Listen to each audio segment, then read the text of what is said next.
আমি যখন চেষ্টা করতে থাকবো, আল্লাহ কি চাই, বন্দার কাছে পিপাসা আছে কিনা, বন্দার মধ্যে অস্থিরতা আছে কিনা, বন্দার মধ্যে চেষ্টা আছে কিনা। আমি ত্রুটিপূর্ণ, আমার দুর্বলতা আছে, ও খুলিকুল ইনসান দাঈফা, ত্রুটি থাকবে, ছিল, এখনও আছে, কিন্তু একটা জিনিস থাকতে হবে, সেটা কি, অস্থিরতা থাকতে হবে, পিপাসা থাকতে হবে, আগ্রহ থাকতে হবে। এই আগ্রহটা আল্লাহ মূল্যায়ন করবেন। এই জন্য রব্বুল আলামিন কি বলতেছেন দেখেন, সূরা মুহাম্মদের 17 নম্বর আয়াত, ওয়াল্লাযীনা ইহতাদাউ যাদাহুম হুদা ওয়া আতাহুম তাকওয়াহুম।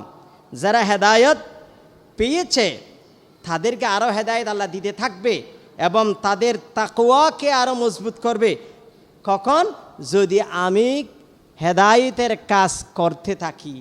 এখানে বিরতি দেওয়া যাবে না। আল্লাহ সবাইকে বোঝার তৌফিক দান করুন। তো কতক্ষণ আমল করতে থাকবেন? কতক্ষণ আমল করতে থাকবেন? যতক্ষণ আপনার মৃত্যু আসে নাই। মৃত্যু আসা পর্যন্ত আপনার বিরতি দেওয়া যাবে না।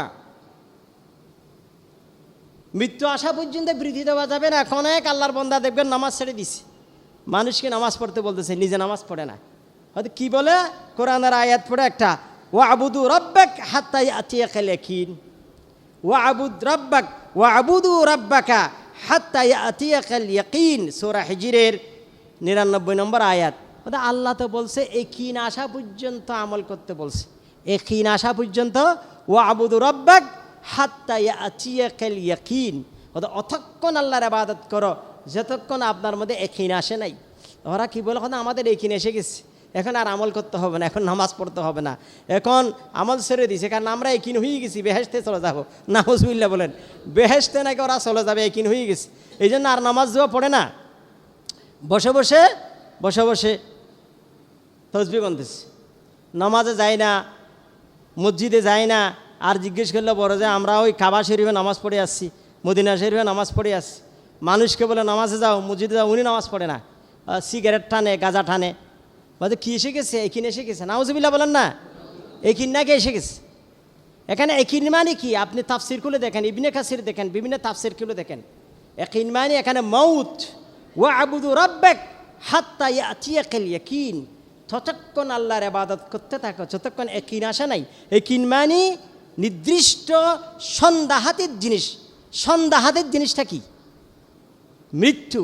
পৃথিবীর সকলেই এক বাক্যে যে জিনিসটা স্বীকার করে সন্দেহ ব্যতীত, সেটা কি? মৃত্যু।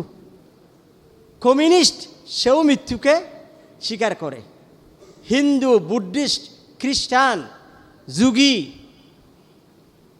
যৌন ধর্ম, পৃথিবীতে যত ধর্ম কর্ম, যারা ধর্ম মানে না সবাই কিন্তু মৃত্যুকে মানে, ঠিক কিনা বলেন? এখানে ইয়াকিন মানে সন্দেহাতীত জিনিস। সন্দেহাতীত জিনিস কোনটা? মৃত্যু। মৃত্যু আসা পর্যন্ত আপনাকে আমল করতেই হবে, করতে থাকতে হবে, বিরতি দেওয়া যাবে না।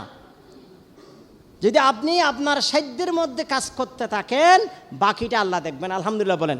ত্রুটি বিচ্যুতি আমাদের হবে, কিন্তু আমার সাধ্যের মধ্যে আমি আমল করতে থাকবো।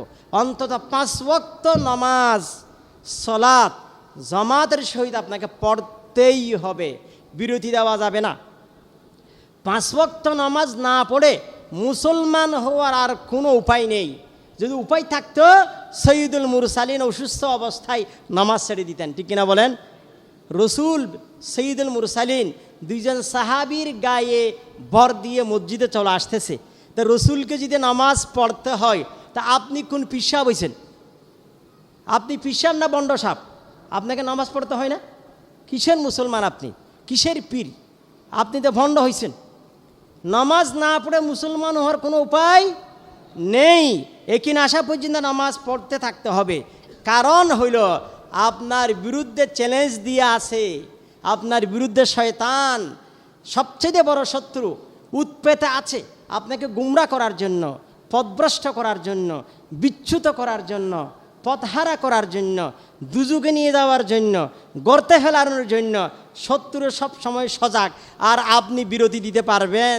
বলেন না, বিরতি দেওয়ার কোনো সুযোগ আছে?